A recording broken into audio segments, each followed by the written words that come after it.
എൻ്റെ പ്രിയ സഹോദരി സഹോദരന്മാരെ, ഈശോയുടെ 12 അപ്പസ്തോലന്മാരുടെ നേതാവായി ഈശോ പ്രത്യേകമായി തിരഞ്ഞെടുത്ത വിശുദ്ധ പത്രോസ് അപ്പസ്തോലനെ കുറിച്ചാണ് നമ്മളിന്ന് ചിന്തിക്കുക.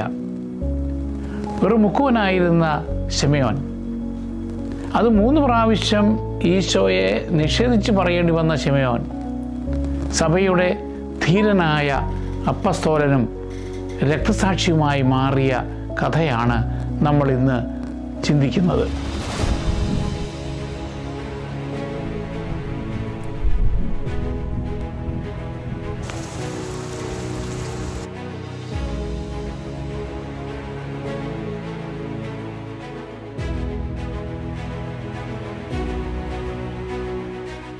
ശിമയോൻ എന്നായിരുന്നു അവൻ്റെ പേര്.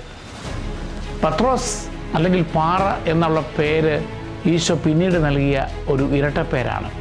ശിമയോൻ്റെ ഔദ്യോഗികമായ പേര് യോനായുടെ പുത്രനായ ശിമയോൻ എന്നായിരുന്നു.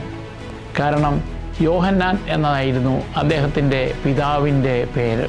ഗലീലിയ തടാകത്തിൻ്റെ ബെത്സൈദ എന്ന പ്രദേശത്താണ് സൈമൺ ജനിക്കുന്നത്. അദ്ദേഹത്തിൻ്റെ സഹോദരനാണ് അന്ത്രയോസ്.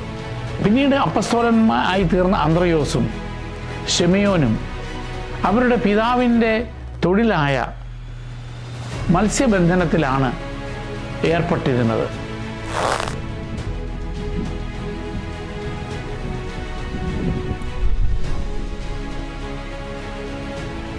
മീൻ പിടിക്കാനുള്ള സൗകര്യത്തെ കരുതി ശിമയോൻ പിന്നീട് കഫർനാമിലുള്ള തൻ്റെ ഭാര്യ വീട്ടിലേക്ക് താമസം മാറ്റി.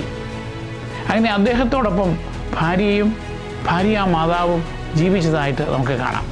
മത്തായിയുടെ സുവിശേഷം 8-ാം അധ്യായം 14 മുതൽ 15 വരെയുള്ള വാക്യങ്ങളിൽ ഈശോ ശിമയോൻ പത്രോസിൻ്റെ അമ്മായിയമ്മയെ സുഖപ്പെടുത്തുന്നതായി രേഖപ്പെടുത്തുന്നതായി നാം കാണുന്നുണ്ട്. ഈശോയും പിന്നീട് ആ ഭവനത്തിലാണ്, അതിൻ്റെ 2-ാം നിലയിൽ മാളികയിൽ താമസിച്ചുകൊണ്ടാണ് ജനങ്ങളെ പഠിപ്പിക്കുകയും ആ പ്രദേശത്തെല്ലാം വചനപ്രഘോഷണം നടത്തുകയും അത്ഭുതങ്ങൾ പ്രവർത്തിക്കുകയും ചെയ്തിരുന്നത്. അങ്ങനെ ഈശോയുടെ ഭവനമായിട്ട് കൂടി ആ പത്രോസിൻ്റെ ഭാര്യ ഭവനം അറിയപ്പെട്ടിരുന്നു. ആദിമ ക്രൈസ്തവ സഭയുടെ ചില ലിഖിതങ്ങളനുസരിച്ച് ശിമയോൻ പത്രോസ് വിവാഹിതനും അദ്ദേഹത്തിൻ്റെ മക്കളുമുണ്ടായിരുന്നുവെന്നും അദ്ദേഹത്തിൻ്റെ ഭാര്യ ക്രിസ്തുമതം സ്വീകരിച്ച് ക്രിസ്തുവിന് വേണ്ടി സുവിശേഷം സാക്ഷ്യം വഹിച്ചതിൻ്റെ പേരിൽ രക്തസാക്ഷിത്വം വരിച്ചുവെന്നും വിശ്വസിക്കുന്നുണ്ട്. സാധാരണക്കാരനായ ഈ ഒരു മനുഷ്യനെ ഈശോ അസാധാരണമായ ഒരു ദൗത്യത്തിനായി വിളിക്കുന്നതായിട്ട് നാം കാണുന്നു. സാധാരണക്കാരായ നമ്മളെയാണ് ദൈവം തൻ്റെ ഉന്നതമായ ദൗത്യങ്ങൾക്ക് തിരഞ്ഞെടുക്കുക. ആ പത്രോസിനെ പോലെ എളിമയുള്ളപ്പോൾ നമ്മളും ദൈവത്തിൻ്റെ ഉപകരണങ്ങളായിട്ട് മാറും. ശിമയോൻ പത്രോസിൻ്റെ സഹോദരനായ അന്ത്രയോസ് യോഹന്നാൻ മാന്താനായുടെ ശിഷ്യനായിരുന്നു.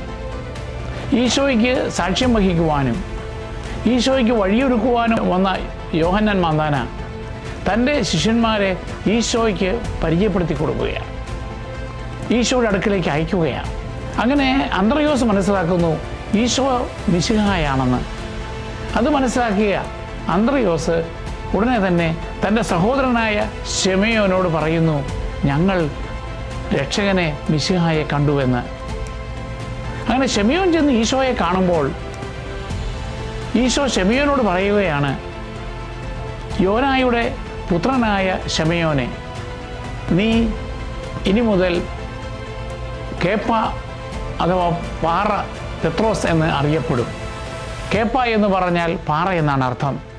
അതിൻ്റെ ഗ്രീക്ക് ഭാഷയാണ് പെത്രോസ് അല്ലെങ്കിൽ പീറ്റർ.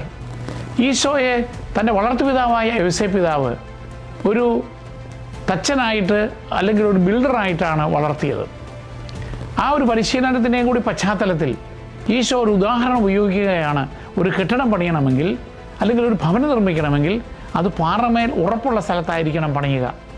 അതുകൊണ്ട് ആ പാറ എന്ന പേര് ശിമയോന് നൽകിക്കൊണ്ട് ഈശോ മുൻകൂട്ടി പ്രവചിക്കുകയാണ്, ഭാവിയിൽ താൻ സ്ഥാപിക്കുവാനിരിക്കുന്ന പുതിയ ഇസ്രായേലായ സഭയുടെ അടിസ്ഥാന ശിലയായിരിക്കും പത്രോസ് എന്ന്. ഗലീലിയ തടാകത്തിൻ്റെ തീരത്ത് മത്സ്യബന്ധനത്തിൽ ഏർപ്പെട്ടിരുന്ന ശെമയോനെയും അന്ത്രയോസിനെയും ഈശോ ഒരു ജീവിത പരിവർത്തനം തന്നെ വരുത്തുന്ന ഒരു കാര്യത്തിനായിട്ട് ക്ഷണിക്കുകയാണ്. അതിനു മുമ്പ് അവർ ഈശോയെക്കുറിച്ച് അറിഞ്ഞിരുന്നുവെങ്കിലും ഇപ്രാവശ്യം ഈശോ പറയുകയാണ്, നിങ്ങൾ എന്നെ അനുഗമിക്കുക, ഞാൻ നിങ്ങളെ മനുഷ്യരെ പിടിക്കുന്നവരാക്കാം. Come with me. Give up catching fish and I will make you a fisher of men. What are we gonna do?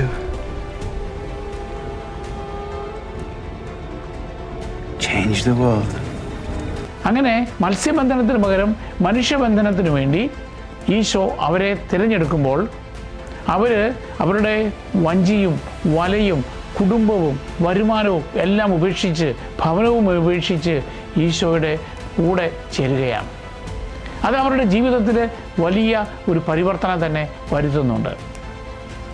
ഈ ആധുനിക കാലഘട്ടത്തിലും നമ്മുടെ ചെറുപ്പക്കാരായ യുവതി യുവാക്കന്മാർ മിഷൻ പ്രവർത്തനത്തിന് പോകുമ്പോഴും ഏതാണ്ട് ഇതുപോലെയാണ്. ഈശോ തങ്ങളെ വിളിക്കുന്നുവെന്ന് മനസ്സിലാക്കുമ്പോൾ എല്ലാം ഉപേക്ഷിച്ച് ഭാവിയെക്കുറിച്ച് ആശങ്കയില്ലാതെ അജ്ഞാതമായ സ്ഥലങ്ങളിലേക്ക് കർത്താവിന് വേണ്ടി സാക്ഷ്യം വഹിക്കുവാൻ അവർ പോവുകയാണ്. ഈശോ പത്രോസിനോട് പറയുന്നുണ്ട്, ഞാൻ നിങ്ങളെ മനുഷ്യരെ പിടിക്കുന്നവരാക്കാം. അതായത് ദൈവരാജ്യത്തിന് വേണ്ടി മനുഷ്യരെ ആകർഷിക്കുവാനുള്ള കഴിവും ഉത്തരവാദിത്വവും ഈശോ നൽകുന്നു. ഈശോയോട് കൂടെ നടന്നുകൊണ്ട് ഈശോയുടെ പ്രബോധനങ്ങളും അത്ഭുതങ്ങളും അവർ നേരിട്ട് കാണുകയും അനുഭവിക്കുകയും ചെയ്യുകയാണ്. അങ്ങനെ പത്രോസിനെ ഉൾപ്പെടെ ശിഷ്യന്മാരെ ഈശോ തൻ്റെ സഭയുടെ നേതൃത്വത്തിനു വേണ്ടി പരിശീലനം നൽകുന്നുണ്ട്. അതിന് പത്രോസ് സഭയുടെ ഒരു ലീഡിംഗ് ഫിഗറായിട്ട്, ആ 12 പേരിൽ നേതൃത്വം കൊടുക്കുവാൻ കഴിവുള്ളവനായിട്ട് വളർന്നു വരികയാണ്. സുവിശേഷങ്ങളിലെല്ലാം 12 അപ്പോസ്തലന്മാരുടെ പേരുകൾ രേഖപ്പെടുത്തുമ്പോൾ ആദ്യം പറയുന്നത് പത്രോസിൻ്റെ പേരാണ്. ശിഷ്യഗണത്തിനു വേണ്ടി പത്രോസാണ് പലപ്പോഴും ഈശോയോട് സംസാരിക്കുക. പലസ്തീനായുടെ ഏറ്റവും വടക്കു ഭാഗത്തുള്ള കേസറി ഫിലിപ്പി പ്രദേശത്തേക്ക് ഈശോ 12 അപ്പോസ്തലന്മാരെ കൂട്ടിക്കൊണ്ട് പോയിട്ട് അവിടെ വെച്ച് ഈശോ ചോദിക്കുന്നു, മനുഷ്യപുത്രനെക്കുറിച്ച് അല്ലെങ്കിൽ എന്നെക്കുറിച്ച് ജനങ്ങൾ എന്താണ് പറയുന്നത്? അപ്പോൾ അവർ പറയുന്നുണ്ട്, നീ യോഹന്നാൻ മാതാനായാണ്, ഏലിയായാണ്, പ്രവാചകന്മാരിൽ ഒരുവനാണ്. ഇങ്ങനെയെല്ലാം പറയുമ്പോഴും ശരിയായ ഉത്തരമാകുന്നില്ല. അപ്പോഴാണ് ഈശോ ശിഷ്യന്മാരോട് ചോദിക്കുകയാണ്, ഞാൻ ആരാണെന്നാണ് നിങ്ങൾ പറയുന്നത്? അതിന് കൃത്യമായ ഒരു ഉത്തരം കൊടുക്കുന്നത് ശിമയോൻ പത്രോസാണ്.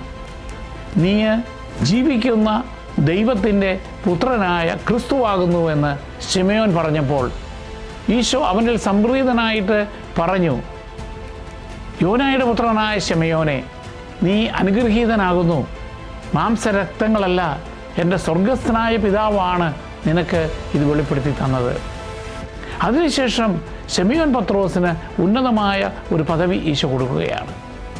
നീ പാറയാകുന്നു, ഈ പാറമേൽ ഞാൻ എൻ്റെ സഭയെ സ്ഥാപിക്കും, നരക കവാടങ്ങൾ അതിനെതിരെ പ്രബലപ്പെടുകയില്ല, സ്വർഗരാജ്യത്തിൻ്റെ താക്കോലുകൾ ഞാൻ നിന്നെ ഏൽപ്പിക്കും. മത്തായിയുടെ സുവിശേഷം 16-ാം അധ്യായം 17 മുതൽ 19 വരെയുള്ള വാക്യങ്ങൾ. അങ്ങനെ സഭയുടെ അടിസ്ഥാന ശിലയായിട്ട് പത്രോസിനെ ഈശോ നിയമിക്കുകയാണ്. സ്വർഗരാജ്യത്തിൻ്റെ താക്കോലുകൾ ഞാൻ നിന്നെ ഏൽപ്പിക്കും എന്ന് പറയുമ്പോൾ അതിൻ്റെ അർത്ഥം എന്താണ്? അത് ഈ ലോകത്തിൽ പാപങ്ങൾ മോചിക്കുവാനോ ബന്ധിക്കുവാനോ ഉള്ള അവകാശം, തീരുമാനങ്ങൾ എടുക്കുവാനുള്ള അധികാരം അദ്ദേഹത്തിന് നൽകുകയാണ്.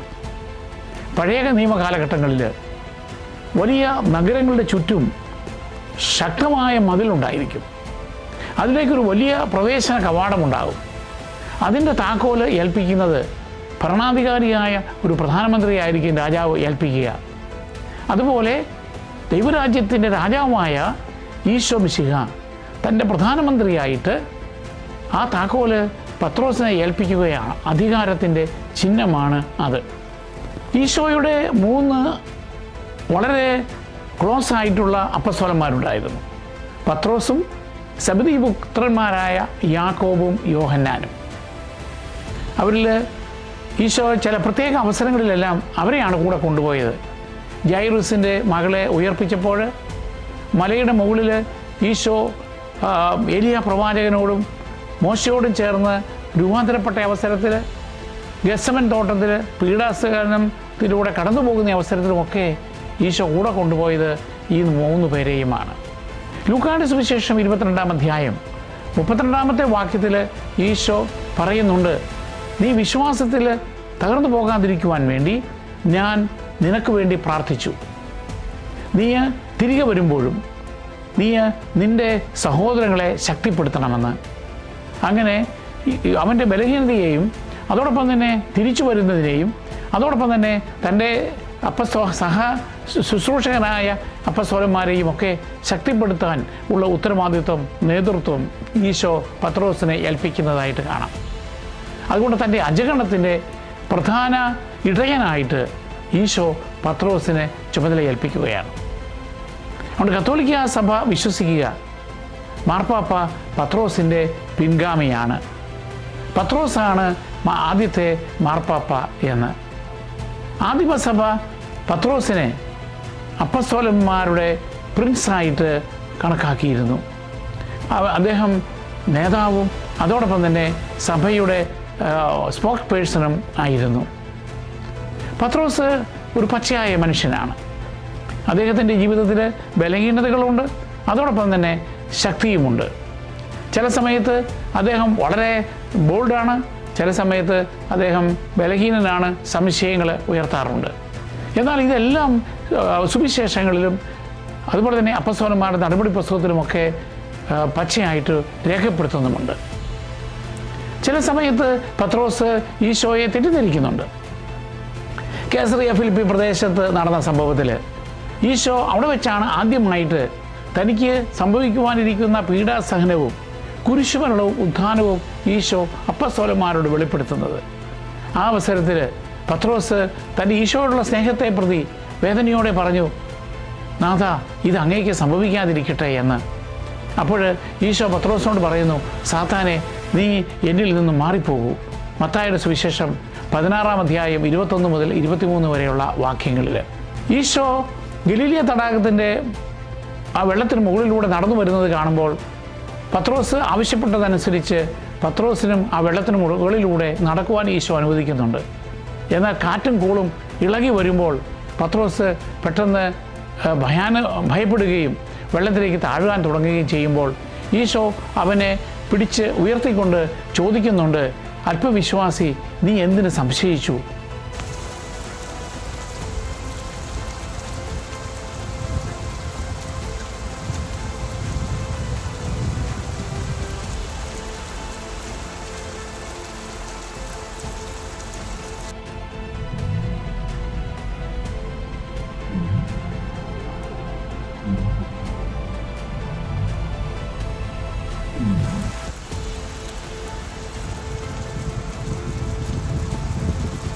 മത്തായിയുടെ സുവിശേഷം 14-ാം അധ്യായം 28 മുതൽ 31 വാക്യം.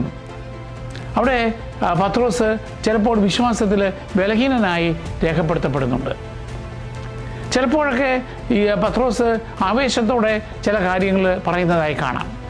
പത്രോസ് അപ്പസ്തോലന്മാരുടെ പാദങ്ങൾ ഈശോ അന്ത്യ അത്താഴവേളയിൽ കഴുകുമ്പോൾ പത്രോസാണ് പറഞ്ഞത്, അങ്ങ് എൻ്റെ പാദങ്ങൾ കഴുകരുത് എന്ന്. എന്നാൽ നിൻ്റെ പാദങ്ങൾ കഴുകുവാൻ നീ എന്നെ സമ്മതിക്കുന്നില്ല എങ്കിൽ നിനക്ക് എന്നോടൊത്ത് വിരുന്നനുഭവിക്കാൻ സാധിക്കുകയില്ല എന്ന് പറയുമ്പോൾ, അങ്ങനെയാണെങ്കിൽ നീ എൻ്റെ കൈകളും എൻ്റെ ശിരസ്സും കൂടി കഴുകുക എന്നാണ് പത്രോസ് എടുത്തു പറയുക. ഗെത്സമൻ തോട്ടത്തിൽ ഈശോയെ പടയാളികൾ അറസ്റ്റ് ചെയ്യുന്ന സമയത്ത് പത്രോസ് പെട്ടെന്ന് റിയാക്ട് ചെയ്യുകയാണ്. പത്രോസ് താൻ കരുതിയിരുന്ന വാളെടുത്ത് ആ പ്രധാന പുരോഹിതൻ്റെ സേവകൻ്റെ വെട്ടുന്നുണ്ട്. അദ്ദേഹത്തിൻ്റെ ശിരസ് വെട്ടാൻ ഉദ്ദേശിച്ചെങ്കിലും അവൻ്റെ ചെവിയാണ് ഛേദിച്ച് കളയുക. അപ്പോഴും ഈശോ പറയുന്നുണ്ട്, നീ വാളതിൻ്റെ ഉറയിലിടുക, വാളെടുക്കുന്നവൻ വാളാൽ മരിക്കും. കാരണം ഈശോയ്ക്കറിയാം തൻ്റെ ദൗത്യം പൂർത്തിയാക്കുന്നതിൻ്റെ ഭാഗമാണ് ഈ പടയാളികളെ അറസ്റ്റ് ചെയ്യുവാൻ താൻ അനുവദിക്കുന്നത്. പക്ഷേ പത്രോസിന് അപ്പോഴത് മുഴുവൻ മനസ്സിലാക്കുവാൻ സാധിക്കുന്നില്ല.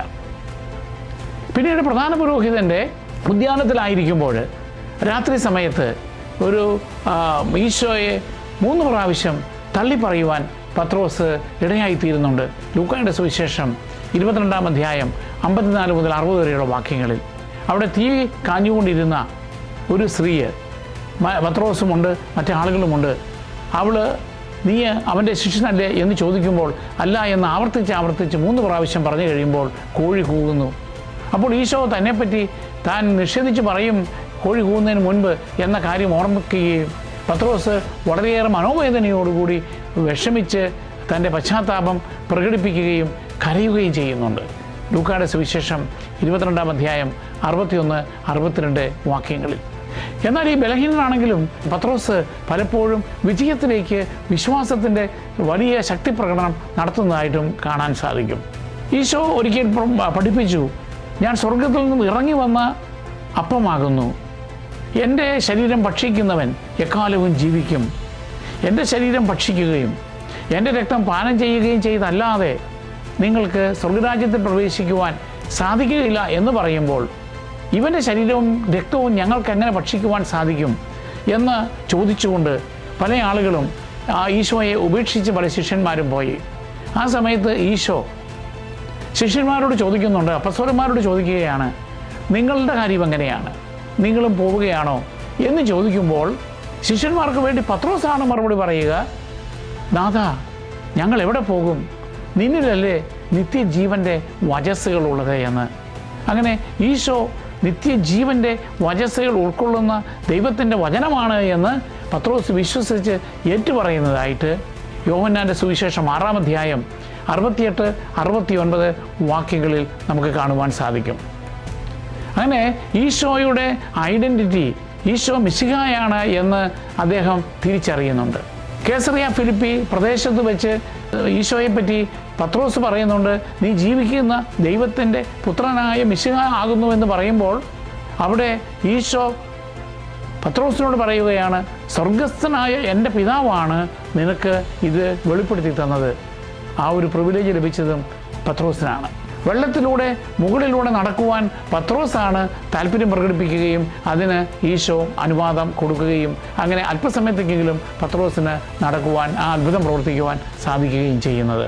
മുൻപ് സൂചിപ്പിച്ചതുപോലെ ഈശോയോടൊത്ത് ഏറ്റവും ഇൻറ്റിമേറ്റായിട്ട് നടന്ന 3 ശിഷ്യന്മാരിൽ ഒരുവനായിരുന്നു പത്രോസ് എന്നും നമുക്ക് അറിയാം, യാക്കോബിനോടും യോഹന്നാനോടും ചേർന്ന്. അതുപോലെ തന്നെ ഈശോയെ ബന്ധിച്ച് അന്നാസിൻ്റെ കൊട്ടാരത്തിലേക്ക് കൊണ്ടുപോയപ്പോൾ പത്രോസ് ധൈര്യസമേതം ആ പിന്നാലെ ഒളിച്ചു പോവുകയും പിന്നീട് യോഹന്നാൻ സുവിശേഷകൻ്റെ അല്ലെങ്കിൽ അപ്പസ്തോലൻ്റെ സഹായത്തോടുകൂടി ആ കോർട്ട്യാർഡിൽ പ്രവേശിക്കുകയും ചെയ്യുന്നതായിട്ടും കാണുന്നുണ്ട്.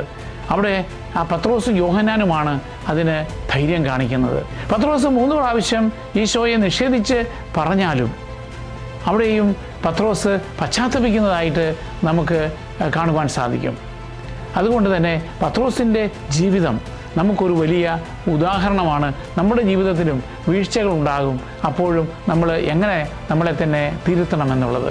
പത്രോസ് ഈശോയെ അനുഗമിച്ച് കഴിഞ്ഞിട്ട് പിന്നീട് പത്രോസിന് തൻ്റെ വിശ്വാസ പ്രഖ്യാപനത്തിനുള്ള അവസരം പോലും ഈശോ കൊടുക്കുന്നതായിട്ട് നമുക്ക് കാണുവാൻ സാധിക്കും.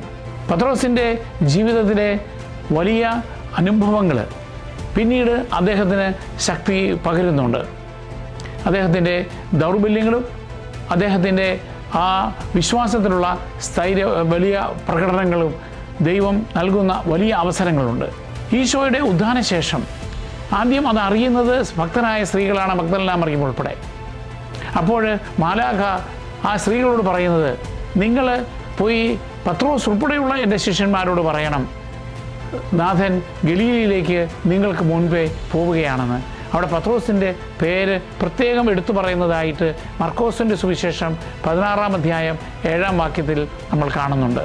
പൗലോസ് ശ്ലീഹ കൊറിന്ത്യക്കാർക്ക് എഴുതിയ 1-ാം ലേഖനം 15-ാം അധ്യായം 5-ാം വാക്യത്തിൽ പറയുന്നുണ്ട്, ഈശോ ഉദ്ധാനം ചെയ്ത ശേഷം ആദ്യം പ്രത്യക്ഷപ്പെട്ടത് പത്രോസിനാണ് എന്ന്. പത്രോസും യോഹന്നാനും കൂടി ശൂന്യമായ ഈശോയുടെ കല്ലറ കാണുവാൻ ഓടിപ്പോകുമ്പോൾ ആദ്യമേ അതിൽ പ്രവേശിക്കുന്നത് പത്രോസാണ്. യോഹന്നാൻ്റെ സുവിശേഷം 21-ാമത്തെ അധ്യായത്തിൽ ഗലീലിയ തടാകത്തിൻ്റെ തീരത്ത് വെച്ച് ഈശോയുടെ ഉദ്ധാനശേഷം ഒരു രാത്രി മുഴുവൻ മീൻ പിടിക്കാൻ പോയ പത്രോസിനും കൂട്ടർക്കും ഒന്നും കിട്ടുന്നില്ല. അപ്പോൾ കരയ്ക്ക് നിന്ന ഈശോയാണ് അത്ഭുതകരമായൊരു മീൻപിടുത്തത്തിന് അവരെ സഹായിക്കുന്നു. അതിനുശേഷം തീ കൂട്ടിയിട്ട് പ്രാതൽ കഴിക്കുവാൻ അവരെ ക്ഷണിച്ചിട്ട് ആ പ്രാതൽ കഴിച്ച കൂട്ടത്തിൽ ഈശോ ശിമയോനോട് 3 പ്രാവശ്യം ചോദിക്കുകയാണ്, യോനായുടെ പുത്രനായ ശിമയോനെ, നീ എന്നെ സ്നേഹിക്കുന്നുവോ? ഈ 3 പ്രാവശ്യവും ശിമയോൻ ഏറ്റുപറയുകയാണ്, നാഥ, അങ്ങേക്കറിയാമല്ലോ ഞാൻ അങ്ങയെ സ്നേഹിക്കുന്നു. ഈ 3 പ്രാവശ്യവും ഈശോ ആവർത്തിച്ച് പറയുകയാണ്, നീ എൻ്റെ ആടുകളെ മേയ്ക്കുക, അല്ലെങ്കിൽ നീ എൻ്റെ കുഞ്ഞാടുകളെ മേയ്ക്കുക എന്ന്. അങ്ങനെ 3 പ്രാവശ്യം ഈ തന്നെ നിഷേധിച്ച് പറഞ്ഞ കുറ്റബോധവുമായി നടക്കുന്ന പത്രോസിന് ഈശോ അത് കാര്യമായി പരിഗണിക്കുന്നില്ല, ഈശോ അവനോട് ക്ഷമിച്ചിരിക്കുന്നു എന്ന് പ്രകടിപ്പിക്കുവാൻ ഈശോ അവസരം കൊടുക്കുകയാണ്. അവിടെ വെച്ച് തന്നെ തനിക്ക് പത്രോസിന് സംഭവിക്കുവാനിരിക്കുന്ന ഭാവി രക്തസാക്ഷിത്വത്തെക്കുറിച്ചും മുൻകൂട്ടി പ്രവചിക്കുന്നുണ്ട്. ഈ പത്രോസിൻ്റെ ക്രിസ്തുവിന് വേണ്ടിയുള്ള സാക്ഷ്യത്തെക്കുറിച്ച് നമുക്ക് ചിന്തിക്കാം. ഈശോ സ്വർഗാരോഹണം ചെയ്ത ശേഷം ഏതാണ്ട് 120 വിശ്വാസികൾ, ശിഷ്യന്മാർ ഒന്നിച്ച് ജെറുസലേമിൽ പ്രാർത്ഥനയിൽ കഴിയുകയായിരുന്നു. അപ്പോഴാണ് പത്രോസ് മുൻകൈ എടുത്തിട്ട് പറഞ്ഞു, നമുക്ക് യൂദാസ് കറിയാത്തയ്ക്ക് പകരം ഈശോയുടെ 12 അപ്പസ്തോലന്മാരുടെ ആ സംഖ്യ നിലനിർത്തുവാൻ വേണ്ടിയിട്ട് ഒരാളെ തിരഞ്ഞെടുക്കാം.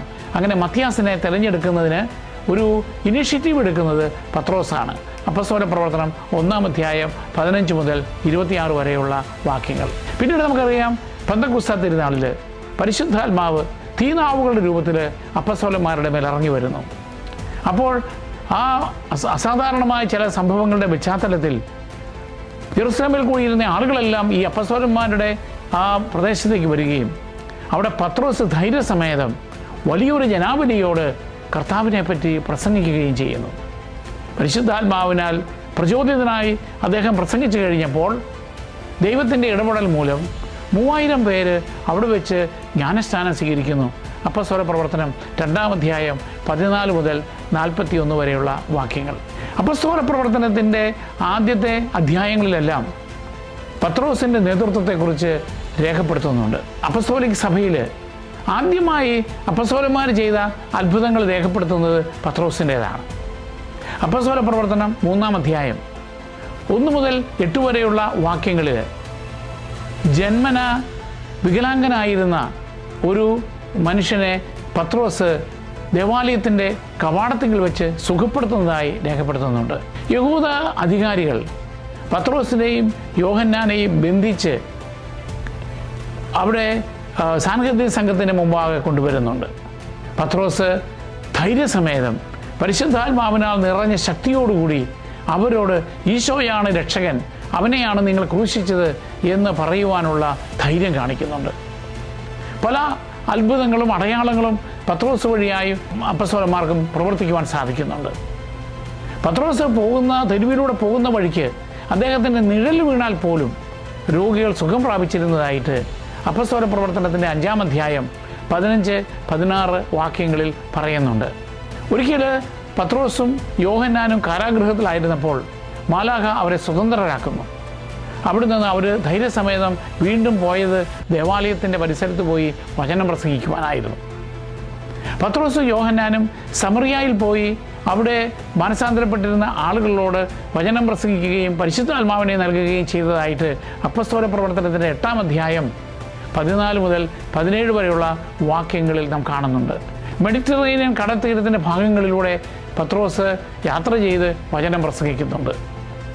അദ്ദേഹം യോപ്പായിലായിരിക്കുമ്പോൾ അവിടെ വെച്ച് അദ്ദേഹത്തിനൊരു ദർശനമുണ്ടാകുന്നു. ഒരു തുണിയിൽ പൊതിഞ്ഞ് അൺക്ലീനായിട്ടുള്ള അശുദ്ധമായിട്ടുള്ള മൃഗങ്ങൾ സ്വർഗത്തിൽ നിന്ന് ഇറങ്ങി വരുന്നു. എന്നിട്ട് പത്രോസിനോട് പറഞ്ഞു അവയെ കൊന്നു ഭക്ഷിക്കുക എന്ന്. അങ്ങനെ ക്ലീനും അൺക്ലീനുമായിട്ട് ശുദ്ധവും അശുദ്ധവുമായിട്ട് ഒന്നുമില്ലെന്നും ദൈവം സൃഷ്ടിച്ചതെല്ലാം നല്ലതാണെന്നും അതുകൊണ്ട് യഹൂദന്മാരെയും വിജാതീയരെയും ഈശോയുടെ സഭയിലേക്ക് സ്വീകരിക്കണമെന്നും ഈശോ പഠിപ്പിക്കുന്നുണ്ട്. അങ്ങനെ യഹൂദ പാരമ്പര്യങ്ങൾക്ക് വിരുദ്ധമായിട്ട് യഹൂദന്മാരല്ലാത്ത വിജാതീയരെയും സഭയിലേക്ക് കൊണ്ടുവരുന്നതിന് പത്രോസാണ് അതിന് നേതൃത്വം കൊടുക്കുന്നത്. ജോപ്പായിലായിരിക്കുമ്പോൾ കൊർന്നേലിയസ് എന്ന് പറയുന്ന ശതാധിപൻ പത്രോസിന് ആളയച്ച് പറയുകയാണ്, ഒരു മാലാഖയുടെ ദർശനം തനിക്കുണ്ടായി, അതുകൊണ്ട് എൻ്റെ അടുക്കിലേക്ക് വരണമെന്ന്. പത്രോസ് അവിടെ ചെന്ന് ഈ കൊർന്നേലിയസിനോട് വചനം പ്രസംഗിക്കുകയും പരിശുദ്ധാത്മാവ് അവൻ്റെ മേലും മറ്റുള്ള വിദ്യാർത്ഥികളുടെ മേലും ഇറങ്ങി വരുന്നത് കാണുകയും ചെയ്യുന്നുണ്ട്. അങ്ങനെ ആ കൊർണേലിയസിനെയും കുടുംബാംഗങ്ങളെയും അദ്ദേഹം മാനസാന്തരപ്പെടുത്തുകയും ആദ്യമായിട്ട് വിജാതീയരെ സഭയിലേക്ക് ചേർക്കുകയും ചെയ്യുന്നു. അപ്പസ്തോല പ്രവർത്തനത്തിൻ്റെ 10-ാം അധ്യായം 44 മുതൽ 48 വരെയുള്ള വാക്യങ്ങൾ. ജെറുസലമിൽ ഹെറോദ് അഗ്രിപ്പ ഒന്നാമൻ സെബദീപുത്രനായിരുന്ന യാക്കോബ് എന്ന അപ്പസ്തോലനെ വധിക്കുന്നുണ്ട്. അതേസമയത്ത് പത്രോസിനെയും വധിക്കുവാനുള്ള ഉദ്ദേശത്തോടു കൂടി കാരാഗൃഹത്തിൽ അടയ്ക്കുന്നു. ആദിമസഭ പത്രോസിൻ്റെ വിമോചനത്തിനു വേണ്ടി ദൈവത്തോട് പ്രാർത്ഥിക്കുന്നു രാത്രി മുഴുവനും. പത്രോസിൻ്റെ വധിക്കാൻ നിശ്ചയിക്കുന്നതിൻ്റെ തലേ രാത്രിയിൽ മാലാഖ വന്ന് പത്രോസിനെ അദ്ദേഹത്തിൻ്റെ ബന്ധനിക്കപ്പെട്ട ആ ചെയിനിൽ നിന്ന് പൊട്ടിച്ചു കളഞ്ഞ് അദ്ദേഹത്തെ അവിടെ നിന്ന് വെളിയിലേക്ക് ഇറക്കിക്കൊണ്ടുവരുന്നുണ്ട്. അപ്പോസ്തല പ്രവർത്തനം 12-ാം അധ്യായം 6 മുതൽ 11 വരെയുള്ള വാക്യങ്ങൾ. ക്രിസ്തുവർഷം ഏതാണ്ട് 42 മുതൽ 44 വരെയുള്ള കാലഘട്ടത്തിൽ പത്രോസ് ജെറുസലേം വിട്ട് പോവുകയാണ്. അദ്ദേഹം നേതൃത്വം ഈശോയുടെ സഹോദരൻ എന്നറിയപ്പെടുന്ന യാക്കോബിനെ ഏൽപ്പിക്കുകയാണ്. എന്നിട്ട് പത്രോസ് ആന്റിയോക്യയിൽ, സിറിയയിൽ, ഏഷ്യ മൈനറിൽ എല്ലാം പോവുകയാണ്. ആന്റിയോക്യൻ സഭ പത്രോസിനെ അവരുടെ ആദ്യത്തെ മെത്രാനായിട്ട് കണക്കാക്കുന്നുണ്ട്. ക്രിസ്തുവർഷം 49 മുതൽ 50 കാലഘട്ടത്തിൽ നടന്ന ജെറുസലേം സുനഹദോസിൽ ഒരു വിവാദമായ വിഷയമുണ്ടായിരുന്നു. വിജാതീയരായിട്ട് ക്രിസ്തു സഭയിലേക്ക് വരുന്നവർ യഹൂദ പാരമ്പര്യങ്ങൾ പരിച്ഛേദനം ഉൾപ്പെടെ നടത്തേണ്ടതുണ്ടോ, ഭക്ഷണത്തിൻ്റെ ശുദ്ധീകരണ കാര്യങ്ങളെല്ലാം പാലിക്കേണ്ടതുണ്ടോ, അതേപ്പറ്റിയുള്ള ചർച്ച വിവാദമായപ്പോൾ പത്രോസാണ് അതിന് ഒരു തീരുമാനം പറയുകയും ആ തീരുമാനം എല്ലാവരും അംഗീകരിക്കുകയും ചെയ്തത്. പത്രോസ് പിന്നീട് റോമിലേക്ക് പോകുന്നു. അവിടെ വെച്ച് നീറോ ചക്രവർത്തിയുടെ കാലഘട്ടത്തിൽ ഏതാണ്ട് 64-നും 67-നും ഇടയ്ക്കുള്ള കാലഘട്ടത്തിൽ പത്രോസ് അവിടെ കുരിശുമരണത്തിന് വിധിക്കപ്പെടുന്നു. തൻ്റെ നാഥൻ മരിച്ചതുപോലെ കുരിശിൽ കിടന്ന് മരിക്കുവാൻ താൻ യോഗ്യനല്ല എന്ന് ഏറ്റുപറഞ്ഞുകൊണ്ട് പത്രോസ് വളരെ എളിമയോടുകൂടി പറയുകയാണ്, അതുകൊണ്ട് തന്നെ തല കീഴായിട്ട് കുരിശിൽ തറയ്ക്കണമെന്ന്. അപ്രകാരം റോമിലെ വത്തിക്കാൻ മലയിൽ വെച്ച് പത്രോസിനെ തലകീഴായി കുരിശിൽ കയറ്റി കൊല്ലുന്നു. അങ്ങനെ പത്രോസ് രക്തസാക്ഷിയായി മരിക്കുന്നു. അവിടെ അദ്ദേഹത്തിൻ്റെ മൃതശരീരം വത്തിക്കാൻ മലയിലെ ക്രൈസ്തവരുടെ സെമിട്രിയായി പിന്നീട് മാറിയ സ്ഥലത്ത് അവിടെ അടക്കം ചെയ്യപ്പെടുന്നു. ക്രിസ്തുമതത്തിലേക്ക് ഐക്യപ്പെട്ടു വന്ന കോൺസ്റ്റന്റൈൻ ചക്രവർത്തി 4-ാം നൂറ്റാണ്ടിൽ അവിടെ ഒരു വലിയ ബസിലിക്ക നിർമ്മിക്കുന്നു. അത് പത്രോസിൻ്റെ ശവകുടീരത്തിന് മുകളിലാണ്. ഇന്നും സെൻറ്റ് പീറ്റേഴ്സ് ബസിലിക്ക ഇരിക്കുന്നത് പത്രോസിൻ്റെ ശവകുടീരത്തിന് മുകളിലാണ്. ജൂൺ മാസം 29-ാം തീയതി പത്രോസിൻ്റെയും പൗലോസിൻ്റെയും തിരുനാളായിട്ട് സഭ ആചരിച്ചു പോരുന്നു. പത്രോസിൻ്റെ ജീവിതത്തിലൂടെയും അദ്ദേഹത്തിൻ്റെ പ്രേക്ഷിത പ്രവർത്തനത്തിലൂടെയും നമുക്ക് എന്തെല്ലാം മനസ്സിലാക്കാൻ സാധിക്കും? ഒന്ന്, ബലഹീനനായ ഒരു സാധാരണക്കാരനായ മുക്കുവനായിരുന്നു പത്രോസ്. പക്ഷേ ആ ബലഹീനനായ മനുഷ്യനെയാണ് ഈശോ വളരെ വലിയ ഒരു ഉന്നത സ്ഥാനത്തേക്ക് സഭയുടെ നേതൃത്വമായി, സഭയുടെ അടിസ്ഥാന ശരിയായി ദൈവം തിരഞ്ഞെടുത്തത്. നമ്മൾ വലിയ കഴിവുള്ളവരാകണമെന്നില്ല, പക്ഷേ നമ്മൾ എളിമയോടുകൂടി ഈശോയോട് സഹകരിക്കുവാൻ തയ്യാറായാൽ ഈശോ തൻ്റെ അത്ഭുതങ്ങൾ പ്രവർത്തിക്കുവാൻ നമ്മളെയും ഉപകരണങ്ങളാക്കും. മറ്റൊന്ന്, തെറ്റുകാരനായിരുന്നു, ബലഹീനനായിരുന്നു പത്രോസ്. പക്ഷേ തൻ്റെ ദൗർബല്യങ്ങളിലും താൻ ദൈവത്തെ സമീപിച്ചപ്പോൾ, ഈശോയോട് ക്ഷമ ചോദിച്ചപ്പോൾ ഈശോ അവനോട് ക്ഷമിക്കുന്നു. അതുപോലെ തന്നെ നമുക്കും വീഴ്ചകളുണ്ടാകും. എത്ര ഉന്നത സ്ഥാനത്തുള്ളവനാണെങ്കിലും വീഴ്ചകളുണ്ടാകാം. പക്ഷേ നമ്മൾ നിരാശപ്പെട്ട് യൂദാസിനെ പോലെ ആത്മഹത്യയിലേക്ക് പോവുകയല്ല, പത്രോസിനെ പോലെ പശ്ചാത്തപിച്ചുകൊണ്ട് ഈശോയെ സമീപിക്കുമ്പോൾ ഈശോ നമ്മളെ പുനഃസ്ഥാപിക്കും. സ്നേഹത്തിൻ്റെ പ്രാധാന്യം ഈശോ ശിമയോനിലൂടെ പ്രകടിപ്പിക്കുന്നുണ്ട്. അതുകൊണ്ടാണ് തൻ്റെ പുനരുത്ഥാനത്തിന് ശേഷം, തൻ്റെ ഉദ്ധാനത്തിന് ശേഷം ഗലീലിയ തടാകത്തിൻ്റെ തീരത്ത് വെച്ച് ശിമയോനോട് ചോദിക്കുന്നുണ്ട്, ശിമയോനെ, നീ എന്നെ സ്നേഹിക്കുന്നു? ഈശോ നമ്മളോടും ചോദിക്കുന്നു, മകനെ, മകളെ, നീ എന്നെ സ്നേഹിക്കുന്നുവോ? ഈശോയോട് നമ്മൾ ആ സ്നേഹം പ്രത്യുത്തരിച്ച് കഴിയുമ്പോൾ ഈശോ പറയും, നീ എൻ്റെ ആടുകളെ മേയ്ക്കുക. നിന്നെ ഏൽപ്പിച്ച ജീവിത പങ്കാളിയെ, നിന്നെ ഏൽപ്പിച്ച മക്കൾ, നിന്നെ ഏൽപ്പിച്ച മാതാപിതാക്കൾ, സഹോദരങ്ങൾ, ഈ സമൂഹത്തിലെ പാവപ്പെട്ടവർ, അവരെ മേയിക്കുവാൻ അല്ലെങ്കിൽ അവരെ സഹായിക്കുവാൻ ഈശോ നമ്മളെയും ഈശോയുള്ള സ്നേഹത്തെ പ്രതി ആ ഉത്തരവാദിത്വം ഏറ്റെടുക്കുവാൻ നമ്മളോടും ആവശ്യപ്പെടും. പത്രോസിൻ്റെ ആ വിശ്വാസം ഈശോയിൽ ഫോക്കസ് ചെയ്തപ്പോൾ ശിമയോൻ അത്ഭുതം പ്രവർത്തിക്കുവാൻ സാധിച്ചു. ഗലീലിയ തടാകത്തിൻ്റെ വെള്ളത്തിന് മുകളിലൂടെ ഈശോയുടെ മുഖത്ത് നോക്കി നടന്നപ്പോൾ പത്രോസിന് പരാജയമുണ്ടായില്ല. എന്നാൽ ബാഹ്യമായിട്ടുള്ള കോളിളക്കമുണ്ടായപ്പോൾ പത്രോസ് അതേപ്പറ്റി വറീഡായപ്പോൾ പത്രോസ് മുങ്ങാൻ തുടങ്ങി. നമ്മളും ബാഹ്യ ശക്തികളുടെ സ്വാധീനത്തിൽ ഭയപ്പെടാനുള്ളതല്ല. ഈശോയിൽ കേന്ദ്രീകരിച്ചുകൊണ്ട് നമ്മൾ യാത്ര ചെയ്യുമ്പോൾ തീർച്ചയായും ഈശോ നമ്മളെ കരപിടിച്ച് നമ്മളിലൂടെ അത്ഭുതങ്ങൾ പ്രവർത്തിക്കും.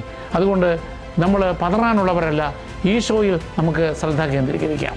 പത്രോസ് പരിശുദ്ധാത്മാവിനെ സ്വീകരിച്ച ശേഷം എത്രയോ ധൈര്യത്തോടു കൂടിയാണ് വചനം പ്രഘോഷിച്ചത്, എത്രയോ ധൈര്യത്തോടു കൂടിയാണ് സാക്ഷ്യം വഹിച്ചത്, പീഡനങ്ങൾ ഏറ്റെടുക്കുവാൻ തയ്യാറായത്.